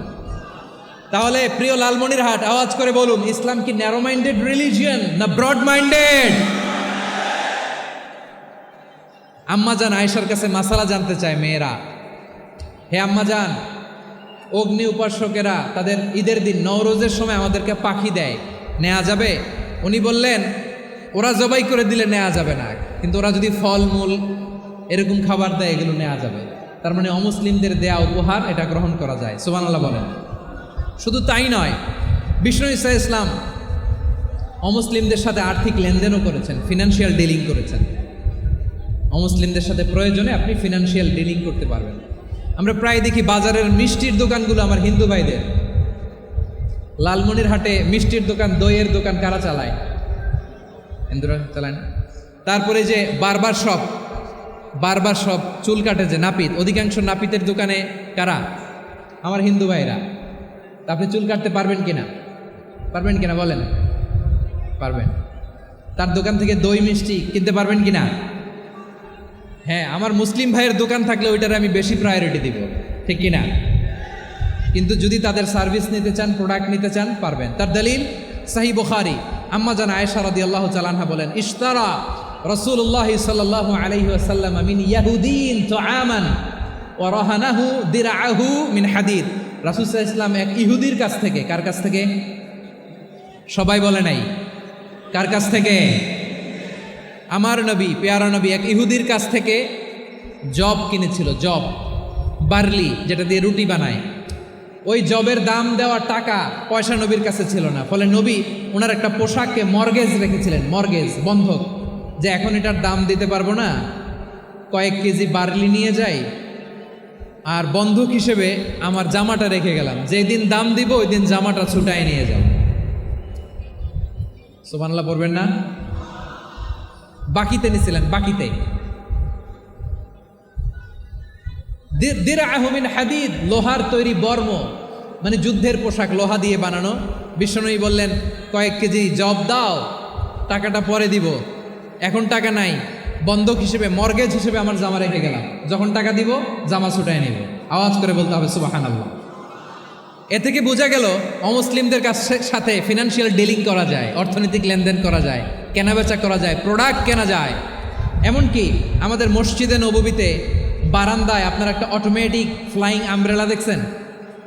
সূর্য যখন বাড়ে মসজিদে নববীর বারান্দায় ইয়ার্ডের মধ্যে অটোমেটিক্যালি কিছু আমব্রেলা আছে, সাঁ করে খুলে যায়, আর সূর্যের তাপ লাগে না। আবার সন্ধ্যাবেলায় এই আমব্রেলাগুলো ওরা ক্লোজ করে ফেলে, দেখেন নাই না? দেখছেন? এই মসজিদে নববীকে সর্বোচ্চ উন্নত মানের কনস্ট্রাকশন ইনফ্রাস্ট্রাকচারে ডেভেলপ করার জন্য কর্তৃপক্ষ কিছু অমুসলিম ইঞ্জিনিয়ারের ডিজাইনারের সহায়তা নিয়েছিল। সুবহানাল্লাহ বলেন। কোন দলিলের ভিত্তিতে? এই দলিলের ভিত্তিতে যে বিষ্ণু ঈসা ইসলাম অমুসলিমদের সাথেও লেনদেন করেছেন। আওয়াজ করে বলতে হবে আল্লাহু আকবার।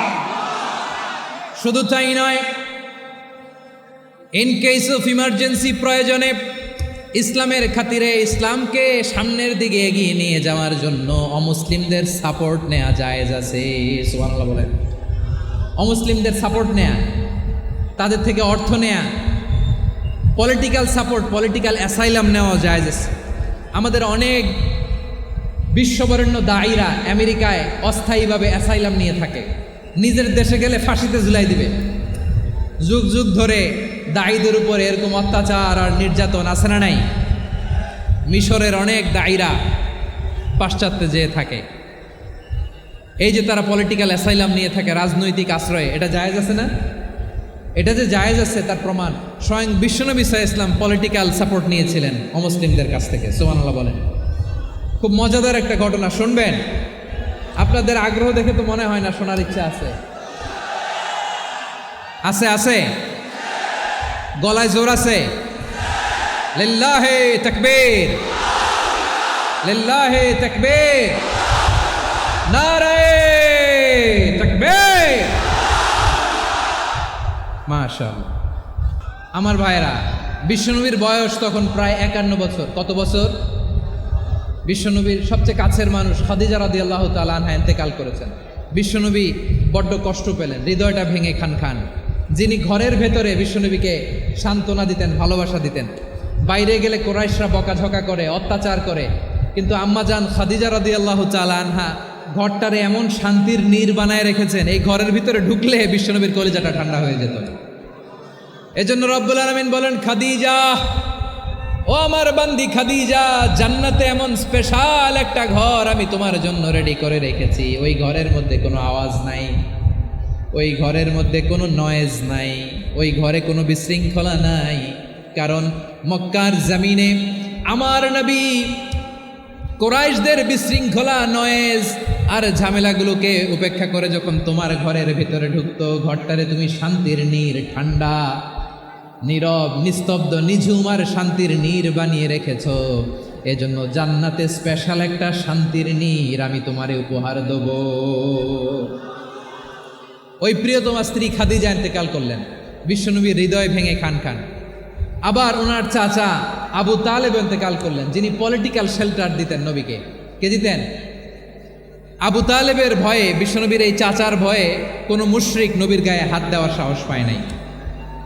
এখন স্ত্রীও নাই, চাচাও নাই, নবীকে আশ্রয় দেওয়ার কেউ নাই। নবীর চারদিকে অন্ধকার। নবী এখন কই যাবেন? আমার পেয়ারা নবী নতুন স্টেশন খুঁজতেছেন, নতুন দাওয়াতি প্ল্যাটফর্ম খুঁজতেছেন। তিনি যায়েদ বিন হারেসা রাদিয়াল্লাহু তাআলা আনহুকে নিয়ে মক্কার পাশের একটা নেইবরিং সিটি তায়েফে চলে গেলেন। কোথায় চলে গেলেন? লালমনিরহাটের ভাইয়ের আওয়াজ করে বলেন, কোথায় গেলেন? তায়েফে চলে গেলেন দিনের দাওয়াত দেওয়ার জন্য। কি দেওয়ার জন্য? নাকি জমি কিনতে গেছিলেন? জমি কিনতে, দুনিয়ার যশ খ্যাতির জন্য, নিজের কোনো লাভের জন্য? তায়েফবাসীদেরকে জাহান্নামের আগুন থেকে বাঁচানোর জন্য। আওয়াজ করে বলতে হবে ঠিক কিনা? বিশ্বনবী বিশাল মরুপথ, পাহাড়ি পথ পাড়ি দিয়ে তায়েফের মরুজমিনে গেলেন কোরআনের দাওয়াত নিয়ে, ইমানের দাওয়াত নিয়ে।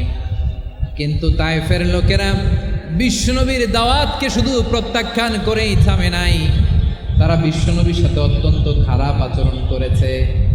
বিশ্বনবীকে শারীরিকভাবে হেনস্থা করেছে, আমার নবীকে শারীরিকভাবে অত্যাচার করেছে, আমার পেয়ারা নবীর গায়ে পাথর মেরেছে, বিশ্বনবীর গা বেয়ে ঝরঝর করে রক্ত ঝরেছে, নবী জামিনের মধ্যে লুটিয়ে পড়েছেন, আবার মেরেছে, আবার নবী হাঁটতে শুরু করলেন, পেছন থেকে আবার মেরেছে, আবার নবী রক্তাক্ত হয়ে জামিনের মধ্যে লুটিয়ে পড়লেন, আবার মেরেছে। বিশ্বনবীর মতো এত সুশ্রী মানব, বিশ্বনবীর মতো এত শুভ্র মানব, বিশ্বনবীর মতো এমন চমৎকার দেহাবয়ব দিয়ে রব্বুল আলামিন কাউকে বানান নাই। এরকম চমৎকার মানুষটাকে তারা তায়েফের ওই জমিনে রক্তাক্ত করেছে। বিশ্বনবী দুনিয়ার কোনো স্বার্থের জন্য সেখানে যান নাই, নিজের কোনো লাভের জন্য, প্রাপ্তির জন্য যান নাই, তায়েফবাসীদের জাহান্নামের আগুন থেকে বাঁচাতে গিয়েছেন। ঠিক কিনা বলেন? খেয়ে না খেয়ে দিন প্রচারের কাজে নিজেকে দিয়েছ বিলিয়ে, তায়েফের কাফিরেরা চিনল না সে আলো, দুষ্ট ছেলেদের পিছু দিল লেলিয়ে। পাথরের আঘাতে ক্ষত বিক্ষত হয়ে সারা শরীর থেকে রক্ত ঝরে। হে রাসূল তোমাকে ভুলি আমি কেমন করে, হে রাসূল তোমাকে ভুলি আমি কেমন করে। পারেন না আপনারা? ধরুন আমার সাথে। হাজার ব্যথা বেদনার পরে ফিরে আসনি তুমি আপন ঘরে, দিনের আলো তুমি ছড়িয়ে দিতে চলে গেলে মদিনায় মক্কা ছেড়ে। হে রাসূল তোমাকে ভুলি আমি কেমন করে, হে রাসূল তোমাকে ভুলি আমি কেমন করে। ঠিক কিনা বলে? প্রিয় ভাইরা, তায়েফের ছেলেরা নবীকে রক্তাক্ত করলো। আমার নবী কই যাবে? কই যাবে? মক্কায় জায়গা নাই, তায়েফে জায়গা নাই। তায়েফ থেকে ভারাক্রান্ত মন নিয়ে আমার নবী মক্কায় ফিরে আসলেন। বিশ্বনবী মক্কায় ঢুকতে পারেন না। মক্কার মরুভূমির দিকে তাকিয়ে, উপত্যকার দিকে তাকিয়ে বিশ্বনবী ধা ধা করে কাঁদেন, ঝরঝর করে। নবীর চেহারা মোবারক থেকে চোখের পানিগুলো বেয়ে বেয়ে পড়ে। আমার জন্মস্থান, আমার শৈশব, কৈশোর, যৌবন কেটেছে এই মক্কায়, আমার এলাকায় আমি ঢুকতে পারি না। বিশ্বনবী মক্কার অনতি দূরে দাঁড়িয়ে জায়েদকে পাঠালেন, জায়েদ যাও দেখো কেউ আমাকে সাপোর্ট করার মতো আছে কিনা, যাও অমুকের কাছে যাও। জায়েদ গেলেন, তারাও প্রত্যাখ্যান করে ফিরিয়ে দেয়। বিশ্বনবী বললেন যাও অমুক লোকের কাছে যাও, তিনিও প্রত্যাখ্যান করে ফিরিয়ে দিলেন। কেউ বিশ্বনবীকে আশ্রয় দিতে রাজি হয় না। নিজ জন্মভূমিতে বিতাড়িত বিশ্বনবী সর্বশেষ বিশ্বনবী বললেন যাও মুতঈম ইবনে আদির ঘরে যাও। মুতঈম ইবনে আদি মুশরিক, তার কাছে যাও। গেলেন, মুতঈম ইবনে আদি রাজি হয়ে গেল। সুবহানাল্লাহ বলেন। দেখেন, অনেক বিপদের সময়ও আমি নিজে সাক্ষী, সামাজিকভাবে, রাজনৈতিকভাবে কত ঝঞ্ঝা, কত ষড়যন্ত্র, কত কনস্পাইরেসি পাড়ি দিয়ে আমাদেরকে সামনে এগিয়ে যেতে হয়। এই শত্রুদের ভেতরেও একজনকে দাঁড় করিয়ে দেয় যে আল্লাহর কোরআনের জন্য রেডি হয়ে যায়। করেন সুবহানাল্লাহ। মুতঈম ইবনে আদি, আল্লাহ তার মনকে নরম করে দিলেন। মুতঈম বলে, মুহাম্মদ আমি তোমাকে আশ্রয় দিব। তার দুই ছেলেকে পাঠালেন, যাও খোলা তলোয়ার নিয়ে, স্কট দিয়ে, গার্ড অফ অনার দিয়ে মোহাম্মদকে মক্কায় ঢুকাও, আর বলো আমি আমান দেব। আমান কি দিব? আমান মানে সিকিউরিটি, নিরাপত্তা। সিকিউরিটি ছাড়া, আমান দেওয়া ছাড়া কেউ থাকতে পারতো না মক্কায়। দুই ছেলে বিষ্ণু ইসা ইসলামকে নিয়ে আসলো। নবী কাবার চারদিকে তাওয়াফ করলেন, নামাজ পড়লেন। আবু জাহেল, উতবা, শাইবা, ওয়ালিদ ইবনে মুগীরা সবাই দেখে, কেউ কিছু করতে পারে না। কারণ মুতঈম ইবনে আদি ঘোষণা দিয়েছেন আমি মুহাম্মদকে আমান দিয়েছি, মুহাম্মদের গায়ে যেন কেউ স্পর্শ না করে। আওয়াজ করে পড়েন সুবহানাল্লাহ। নবীর এই বিপদকালে মুহূর্তে মুতঈমের হৃদয়টারে নরম করে দিল কে? আচ্ছা, লালমনিরহাটের ভাইয়েরা বলেন, এই মুতঈম কি মুসলিম ছিল না মুশরিক?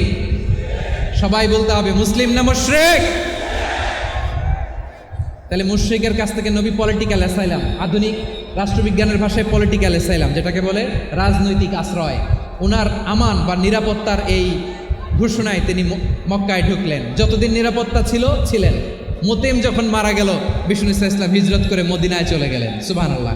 কিন্তু মুতঈম যে বিশ্বনবীর উপকার করছে এটা বিশ্বনবী ভুলে নাই। আমাদের অনেকে আছে উপকার করার পরে আর খেয়াল থাকে না, খাওয়ার পরে গলা দিয়ে নামলে আর খেয়াল থাকে না। এরকম আছে না নাই? আমার নবী ভুলে নাই। বদরের প্রান্তরে 70 জন কাফেরকে যখন বন্দি করে বিশ্বনবীর সামনে হাঁটু গেড়ে দাঁড় করানো হলো, বসানো হলো, 70 জন কাফের। কয়জন? বিশ্বনবী তাদের দিকে তাকিয়ে বললেন, সহিহ বুখারীর বর্ণনা, লাউ কানাল মুতঈম ইবনে আদি হাইয়ান সুম্মা কাল্লামানি হাউলাঈ নাতনা লা তারাকতুহুম লাহু। বদরের প্রান্তরে 70 জন বন্দী কাফিরের দিকে তাকিয়ে আমার নবী বললেন, আজকে মুতিঈম ইবনে আদি যদি বেঁচে থাকতো আর তোমাদের 70 জনের ব্যাপারে যদি মুতিঈম এক বাক্যে একটা সুপারিশ করতো, তার সম্মানে আজকে তোদের সবাইকে আমি মাফ করে দিতাম। সুবহানাল্লাহ। নাই ওই যে চিল্লাচিল্লি যে কথা বোঝে নাই, কোন জিনিস মিস করছে ওরা নিজেরাও বোঝে নাই। বিশ্বনবী মুতিঈমের এই সাহায্যের কথা বলে নাই। 70 জন মুশরিক হাঁটু গেড়ে বসা, নবী চাইলে এখনই এক্সিকিউশন অর্ডার দিতে পারে। তিনি বললেন, আজকে যদি মুতিঈম বেঁচে থাকতো আর মুতিঈম যদি তোদের জন্য সুপারিশ করতে, এই আবর্জনাগুলোর ব্যাপারে সুপারিশ করতে, আমি মুহূর্তেই তোদেরকে এমনি মাফ করে দিতাম। এবার বলেন, ইসলাম কি ন্যারো মাইন্ডেড না ব্রড মাইন্ডেড? শুধু তাই নয়, যাকে যে সম্মান দেয়ার আমার নবী দিতেন, হোক আস্তিক হোক নাস্তিক, হোক মুসলিম হোক অমুসলিম। বিষ্ণু ইসা ইসলাম যখন রোমান সম্রাটের কাছে চিঠি লিখেছেন, আমার প্রিয় লালমনিরহাটের ভাইয়েরা, অল্প কয়েক মিনিট কয়েকটা জরুরি কথা বলবো, এদিকে তাকান, এদিকে তাকান। রোমান সম্রাটের কাছে বিশ্বনবী যখন চিঠি লিখলেন মিন মুহাম্মদ রাসূলিল্লাহ ইলা হিরাকলা আযীমের রোম। মুহাম্মদের পক্ষ থেকে হিরাক্লিয়াসের কাছে, যিনি হচ্ছেন আযীমের রোম। এটা নবী নিজ থেকে বানায় লিখছেন অতিরিক্ত সম্মান দিয়ে। কোনো রাষ্ট্রপ্রধান যখন আসে তাদেরকে আমরা কি বলি জানেন? তার নামের শেষে HE এটা লিখতে হয়, H.E. মানে হিজ এক্সেলেন্সি। কি লেখে? হিজ এক্সেলেন্সি, অথবা ইউর হাইনেস, ইউর ম্যাজেস্টি। দেখেন, বিশ্বনবী সাল্লাল্লাহু আলাইহি ওয়াসাল্লাম সব নবীদেরও নবী। তিনি একজন মুশরিক খ্রিস্টান সম্রাট, রোমান সম্রাটের কাছে চিঠি লিখতে যায়, লিখতেছে ইলা হিরাকলা আযীমের রোম। হিরাক্লিয়াসের কাছে আমার চিঠি, যিনি রোমের আযীম, হিজ হাইনেস, মানে রোমের অনেক সম্মানিত এক বাহাদুর। আওয়াজ করে বলেন সুবহানাল্লাহ। তার মানে যাকে যে সম্মান দেয়ার এটা বিশ্বনবী দিতেন। এমনকি যেই ইহুদিরা ভালো ছিল, এই ইহুদিদেরও প্রশংসা করেছেন বিশ্বনবী মুহাম্মদুর রাসূলুল্লাহ সাল্লাল্লাহু আলাইহি ওয়াসাল্লাম। এক ইহুদির প্রশংসা করেছেন বিশ্বনবী। ইহুদির কার? আমি তো আমার ভাইয়ের প্রশংসা করি না, আমি তো এক আলেম আরেক আলেমরে স্পেস দেই না, আমি তো এক দায়ী আরেক দায়ীর সাথে বসতে চাই না। আমার নবী ইহুদির প্রশংসা করে। কার প্রশংসা? ওই ইহুদির নাম ছিল মুখাইরেক। সিরাত গ্রন্থ ঘাটলে পাবেন। তিনি বলেছেন, মুখাইরেক খাইরু ইয়াহুদ, Mukhayriq is the best of the Jews. জুইসদের মধ্যে সে সবচেয়ে ভালো। কেন প্রশংসা করলেন তার? এর কারণ মদিনা চার্টারে কথা ছিল সব ধর্মের মুসলিম, মুশরিক, ইহুদিরা মিলে মদিনাকে রক্ষা করবে। কিন্তু তৃতীয় হিজরিতে যখন উহুদের যুদ্ধ শুরু হলো, সবার কথা ছিল যেই আক্রমণ করে আমরা মদিনাকে বাঁচাবো। কোন শহরকে বাঁচাবো? মদিনাকে। কিন্তু কুরাইশরা যখন অ্যাটাক করলো, ইহুদিরা আর আসে না, ইহুদিরা আর বেরোয় না। বিষ্ণু বললেন, ওহে ইহুদিরা, তোমরা না চুক্তি করলে আমার সাথে যে মদিনা বাঁচাতে সবাই ঝাঁপিয়ে পড়বো, আসো। একটা ইহুদিও বেরোয় না, কেউ আসে না সেদিন, একজন ছাড়া। তার নাম মুখাইরেক। তার নাম কি? মুখাইরেক বাহাদুরের মতো ঘোড়সাওয়ার হয়ে বেরিয়ে গেলেন এবং বললেন, গোটা ইহুদি সাম্রাজ্যের একজনও যদি না আসে, আমি মুখাইরেককে কেউ ঘরে আটকে রাখতে পারবে না। বেরিয়ে আসলেন, এসে বললেন, আমি মুহাম্মদের পক্ষে যুদ্ধ করব। আমি মারা গেলে আমার সম্পদ আমার উত্তরাধিকারীরা পাবে না, আমার সম্পদ তোমরা মুহাম্মদকে দিয়ে দিবা। সুবহানাল্লাহ বলেন। উহুদের ময়দানে 70 জন মুসলমান শহীদ হলো। এই ইহুদি, সেও মুসলমানের পক্ষে যুদ্ধ করে নিহত হলো। সুবহানাল্লাহ বলেন। মুসলিমদের লাশ যখন নিয়ে আসা হলো, এই মুখাইরিকের লাশও নিয়ে আসা হলো। মুসলিমদের লাশের পাশে মুখাইরিকের লাশ দেখে বিশ্বনবী মুখাইরিকের প্রতি অনেক খুশি হলেন। আর বিশ্বনবী খুশি হয়ে বললেন, মুখাইরিক খায়রু ইয়াহুদ। মুখাইরিক, যদিও তুমি ইহুদি, তারপরেও তুমি সব ইহুদিদের মধ্যে সেরা ইহুদি। পড়েন সুবহানাল্লাহ। আমার নবী ইহুদিকেও সম্মান দিতে কার্পণ্য করে নাই। আওয়াজ করে বলেন আল্লাহু আকবার। প্রিয় ভাইয়েরা, এবার সর্বশেষ আওয়াজ করে বলেন, ইসলাম কি ন্যারো মাইন্ডেড নাকি ব্রড মাইন্ডেড? সবাই বলেন, ন্যারো মাইন্ডেড না ব্রড মাইন্ডেড? এজন্য অমুসলিম হইলেই তারা আমাদের শত্রু নয়। শত্রু কারা? এই লালমনিরহাটের ভাইয়েরা শোনেন, শত্রু কারা? যে সমস্ত অমুসলিম আমাদেরকে নিশ্চিহ্ন করে দিতে চায়, যে সমস্ত অমুসলিম আমাদের ভূখণ্ড থেকে আমাদেরকে তাড়িয়ে দিতে চায়, যে সমস্ত অমুসলিম আমার ধর্ম নিয়ে তুচ্ছতাচ্ছিল্য করে চিল্লায় বলেন ঠিক কিনা, তারা আমাদের শত্রু। সাধারণ অমুসলিমরা আমার শত্রু নয়। এই যে হিন্দুরা থাকে এরা আমার ভাই, বৌদ্ধরা আমার ভাই, খ্রিস্টানরা আমার ভাই, ইহুদিরা আমার ভাই। তারা দিনই ভাই নয়, তারা মায়ের পেটের ভাই নয়, তারা মানবিক দিক থেকে ভাই। ও মানুষ, আমিও মানুষ, ইসলাম মানুষকে সম্মান করে চিল্লায় বলো ঠিক কিনা।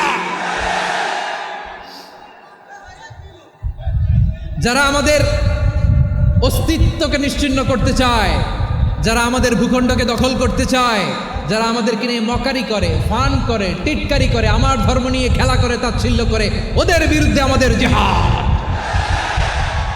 সাধারণ মুসলিম আমাদের শত্রু নয়। আপনি জানেন নিউ ইয়র্কে, আমি তো নিউ ইয়র্কে ছিলাম অনেকদিন, ওখানে ফিলিস্তিনিদের পক্ষে যখন আমরা মিছিল করেছি, অনেক ইহুদি আমাদের সাথে মিছিলে দাঁড়িয়েছে। কারণ ওরাও জানে এই ভূখণ্ড ফিলিস্তিনিদের ভূখণ্ড। আওয়াজ করে বলো লালমনিরহাট ঠিক কিনা। ইসরায়েলের রাজধানী খোদ তেল আবিবে অনেক ইহুদিরা বেঞ্জামিন নেতানিয়াহু তার বিরুদ্ধে মিছিল করেছে। তো তারা কি আমাদের শত্রু? না। অনেক খ্রিস্টান আমাদের সাথে আমাদের স্বার্থ রক্ষায় আমাদের পাশে দাঁড়িয়েছে। খেয়াল রাখবেন, হিন্দু আর হিন্দুত্ববাদ এক নয়, ইহুদি ধর্ম আর জায়নিজম এক নয়। জায়নিজমের বিরুদ্ধে আমাদের সংগ্রাম, আমাদের জেহাদ, চিল্লায় বলেন ঠিক কিনা। এই যে ফিলিস্তিনের ভাইয়েরা, তারা তাদের স্বাধীনতা সংগ্রামের জন্য লড়াই করছে, করে যাচ্ছে, আমরা এটাকে সমর্থন জানাই, চিল্লায় বলো ঠিক কিনা। কাশ্মীরের ভাইয়েরা স্বাধীনতার জন্য সংগ্রাম করছে, আমরা সেই সংগ্রামকে সমর্থন জানাই, আওয়াজ করে বলো ঠিক কিনা।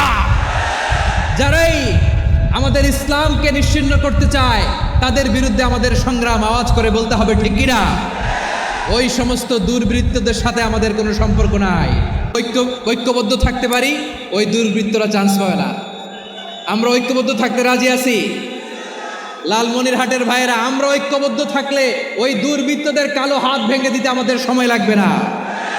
তাদের কালো হাত ভেঙে দিতে রাজি আছে মুসলমান?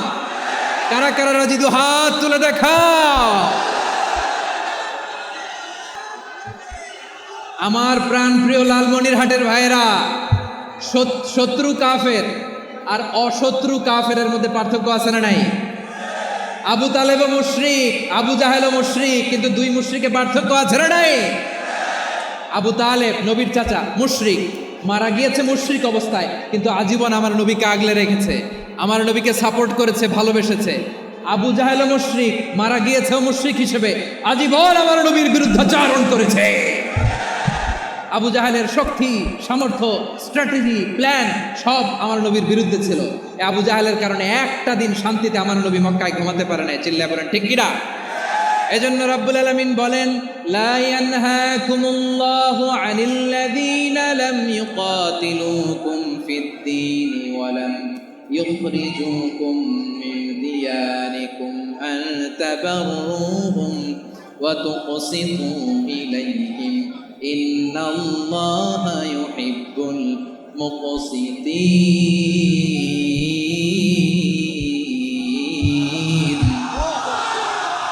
আল্লাহ বলে, গোলামেরা শোনো শোনো, যে সমস্ত অমুসলিম তোমাদের সাথে ধর্মযুদ্ধে লিপ্ত হয় না, তোমাদের বিরুদ্ধে যে সমস্ত অমুসলিম অস্ত্র ধরে না, যে সমস্ত অমুসলিম তোমাদেরকে তোমাদের জন্মস্থান থেকে, ভূখণ্ড থেকে তাড়িয়ে দেয় না, তাদের সাথে ভালো আচরণ করতে আমি আল্লাহ নিষেধ করি নাই। তাদের সাথে সদাচরণে কোনো নিষেধাজ্ঞা নাই, বরং তাদের সাথে সদাচরণ করো, এটাই আমি আল্লাহ চাই। তাহলে আমার যে অমুসলিমরা আমাদের সাথে শত্রুতা করে না, তুচ্ছতাচ্ছিল্য করে না, আমাদের ভূমি থেকে আমাদেরকে উচ্ছেদ করতে চায় না, আমাদের বিরুদ্ধে অস্ত্র ধরে না, ওই অমুসলিম ভাইদের সাথে আমাদের কোনো দ্বন্দ্ব আছে? কোনো বিরোধ আছে? বরং আছে ভালোবাসা। বরং আছে কি? এই ভালোবাসা দিয়েই আমরা বিশ্ব জয় করবো। রাজি আছে মুসলমান? আমাদের পুঁজি ভালোবাসা। আমাদের পুঁজি কি? এবার আওয়াজ করে বলেন, আমার এই পুরো আলোচনা থেকে the religious coexistence, peaceful coexistence, শান্তিপূর্ণ সহাবস্থান, কমিউনাল হারমোনি, এই সাম্প্রদায়িক সম্প্রীতি, এই আলোচনা থেকে কি বুঝলেন? ইসলাম কি ন্যারো মাইন্ডেড না ব্রড মাইন্ডেড? এই ব্রড মাইন্ডেড হৃদয় নিয়ে, ভালোবাসা দিয়ে আমরা বিশ্ব জয় করতে চাই। রাজি আছেন? আল্লাহ কবুল করুক, আমরা সবাই পড়ি আমিন। লালমনিরহাটের জেলা স্টেডিয়ামে আমার প্রিয় মায়েরা বোনেরা, আপনাদের জন্য একটা হাদিস বলে শেষ করব। বিশ্বনবী বলেন, আমার মায়েরা খেয়াল করে শুনুন, বিশ্বনবী আপনাদের উদ্দেশ্য করে বলেন, আল মারআতু ইযা সাল্লাত খামসাহা ওয়া সামাত শাহরাহা হাফিজাত ফুরুজাহা আতাআত বা'লাহা ফালতাদখুল মিন আইয়ি আবওয়াবিল জান্নাতি শাআত। বিশ্বনবী বলেন, ও রমণীরা, ও নারীরা, যে সমস্ত নারী এই 4টা কাজ করবে, এই 4টা কাজের গ্যারান্টি দিবে, তাদেরকে জান্নাতের 8টা দরজার গ্যারান্টি দেয়া হবে। কি 4টা কাজ? 1 নাম্বার, আল মারআতু ইযা সাল্লাত খামসাহা, যে নারী 5 ওয়াক্ত নামাজ পড়ে। কি করে? জেলা স্টেডিয়ামে অবস্থানরত আমার নারীরা বোনেরা, বিশ্বনবী আপনাদেরকে 4টা কাজের কথা বলেছেন, খুব বেশি না। 4টা করলে 8 জান্নাতের দরজা সব খোলা। কোনটা দিয়ে যাবে? যেটা দিয়ে মনে চায়। 1 নাম্বার 5 ওয়াক্ত নামাজ। আমার বোনেরা জোহরের নামাজ পড়তে পড়তে এটা আসরে নিয়ে যায়, আসর পড়তে পড়তে এটা মাগরিবে নিয়ে যায়। এরকম আসরা নাই? লালমনিরহাটে হয়তো নাই। আমার বোনেরা এটা করবেন না। ইন্নাস সালাতা কানাত আলাল মুমিনিনা কিতাবাম মাওকুতা, সময় মতো পড়বেন।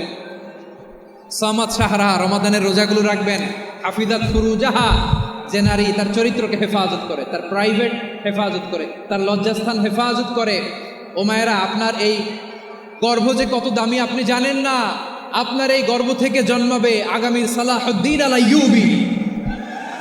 আপনার গর্ভ থেকেই জন্মাবে ইমাম আল মাহদি আল মুনতাযর। আপনার পেট থেকে জন্মাবে আবু সাইদের মতো বীর সৈনিক। আপনার পেট থেকে জন্মাবে মুগ্ধের মতো বীর মুজাহিদ। আপনি জানেন না কে আসবে আপনার পেট থেকে। সময়টাকে কাজে লাগান, ইসলামকে বুঝেন, মানেন, আমাদের ইসলামিক লেকচারগুলো শোনেন। আমরা যে বার্তাগুলো, ইনস্ট্রাকশনগুলো, দিক নির্দেশনাগুলো আপনাদের খেদমতে রাখি, এগুলো মেনে চলুন। আপনিই পারেন আপনার ঘরটাকে জান্নাতের টুকরা বানাতে। একটা family, it's a very big institution and you are the MD, the managing director of this institution. চিল্লায় বলেন ঠিক কিনা? চাইলেই পারেন ঘরটারে জান্নাতের টুকরা বানাতে। 5 ওয়াক্ত সালাত, রমাদানের রোজা, নিজের চরিত্রের হেফাজত, ও আতাআত বা'লাহা, স্বামীর আনুগত্য। এটাতে অনেকে ভুল করে থাকে। হায় রে আমার বোনেরা, স্বামীর আনুগত্যকে এটা নিজের অপমান মনে করবেন না। আপনার স্বামী আপনার সবচেয়ে বড় গার্ডিয়ান, তিনি আপনার সবচেয়ে ভালো চায়। নারী কখনো গার্ডিয়ানশিপের বাইরে থাকতে পারে না। হয় আপনি বাবার গার্ডিয়ানশিপের ভেতরে, বাপ না থাকলে ভাই আপনার গার্ডিয়ান, ভাই না থাকলে চাচা গার্ডিয়ান, বিয়ের পরে আপনার স্বামী আপনার গার্ডিয়ান। শরিয়া সম্মত স্বামীর আদেশগুলো আপনি মেনে চলবেন, কিন্তু শরিয়া বিরুদ্ধ কোনো আদেশ মানতে আপনি বাধ্য নয়। আওয়াজ করে বলুন সবাই ঠিক কিনা? এই 4টা কাজ যদি কোনো নারী করে, বিশ্বনবী বলেন জান্নাতের 8টা দরজা খোলা। তোমার যেটা দিয়ে মনে চায় সেটা দিয়ে জান্নাতে তুমি এন্ট্রি নিতে পারবা। আমরা এখানে লালমনিরহাটের সোহরাওয়ার্দী ময়দানে আজকে যেমন একত্রিত হতে পারলাম, আল্লাহর জান্নাতেও যেন একত্রিত হতে পারে। আল্লাহ তুমি তৌফিক দান করো। আল্লাহ আমার এই কলিজার টুকরা যুবক ভাইদেরকে তুমি উমরে ফারুকের মতো কবুল করো। জেলা স্টেডিয়ামে অবস্থানরত আমার মা বোনদেরকে তুমি ফাতেমার মতো, খাদিজার মতো কবুল করো। আমাদের কলিজার টুকরা সন্তানদেরকে তুমি সালাউদ্দিন আল আইয়ুবীর মতো কবুল করো। এই যে ইসলামিক সোসাইটি লালমনিরহাটকে আল্লাহ তুমি কবুল করো। আল্লাহ যে কথাগুলো বললাম এগুলো প্রথমে আমাকে, আমার সব ভাইদেরকে আমল করার তৌফিক দান করো। রব্বানা যালামনা আনফুসানা ওয়া ইন লাম তাগফির লানা ওয়া তারহামনা লানাকুনান্না মিনাল খাসিরিন। রব্বানা আতিনা ফিদ দুনিয়া হাসানাতাও ওয়া ফিল আখিরাতি হাসানাতাও ওয়া কিনা আযাবান নার। রব্বুল আলামিন, আরশের মালিক, লক্ষ লক্ষ তাওহীদি জনতা দুনিয়ার কোনো কিছুর আশায় নয়, দুনিয়ার কোনো কিছুর জন্য নয়, তোমার কোরআনের প্রেমে, ইসলামের প্রেমে হাজির হয়েছে। আল্লাহ আমার ভাইদেরকে কবুল আর মঞ্জুর করে দাও। ইসলামের জন্য এই গণজোয়ার, এই উচ্ছ্বাস, এই এনার্জি শক্তিগুলোকে আগামীর ইসলামের জন্য কবুল আর মঞ্জুর করে নাও। গাড়িতে করে, হুন্ডায় চড়ে, সাইকেল দিয়ে, রেল লাইন দিয়ে, রেলে চড়ে চড়ে লক্ষ লক্ষ ভাইয়েরা বিভিন্ন জেলা থেকে আজকের এই ঐতিহাসিক লালমনিরহাটের প্রোগ্রামে যারা জয়েন করলো, নিরাপদে তুমি আবার তাদেরকে গন্তব্যে পৌঁছে দিও। রব্বানা তাকাব্বাল মিন্না ইন্নাকা আনতাস সামিউল আলিম ওয়া তুব আলাইনা ইয়া মাওলানা ইন্নাকা আনতাত তাওয়াবুর রহিম। সুবহান রাব্বিকা রাব্বিল ইজ্জাতি আম্মা ইয়াসিফুন وسلام على المرسلين والحمد لله رب العالمين واجعل آخر كلامنا عند الموت لا إله إلا الله محمد رسول الله